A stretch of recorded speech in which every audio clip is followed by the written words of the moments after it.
E aí galerinha, eu sou Anderson Sotnes e vim aqui debater um pouco sobre essas ondas que estão aí de arco-íris rolando nas redes sociais, que alguns são contra, outros são a favor.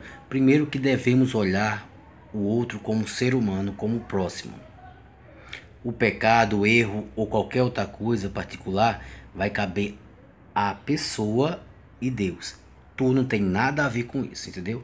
Porque muitas pessoas cristãos, hipócritas, ficam apedrejando o outro usando a palavra de Deus. E esses meus irmãos, eles não representam o meu Pai. Porque eles estão usando apenas fragmentos que condenam o próximo. Aí você vai olhar. O cara tá lá, sexozinho solitário, pensando naquela doidinha ou doidinhas. Às vezes até casada, mas não é pecado. Porque pecado é o pecado do outro. Aí você tá lá no relacionamento lá com sua namorada, não é casado. Aí afastou a calcinha e carquele. Encarquele não é pecado, porque pecado é o pecado dos outros.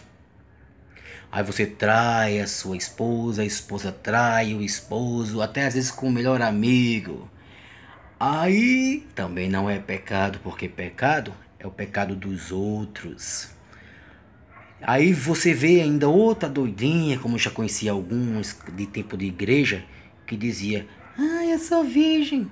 Virgem porque não teve relação sexual com a vagina. Porque a boca tinha mais muvuca, tanto movimento maior do que o centro do alecrim. Mas não é pecado, porque pecado é o pecado do outro.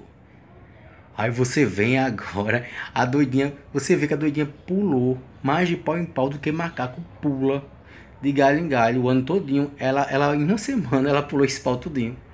Mas é santa porque pecado é o pecado do outro. É, gente, vamos analisar. E quantas vezes a gente traiu o nosso amigo?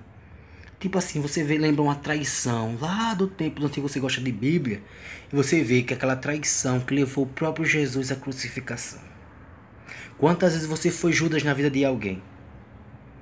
Analise o teu pecado e o versículo que condena o teu pecado e vê se você tem a capacidade de julgar o outro.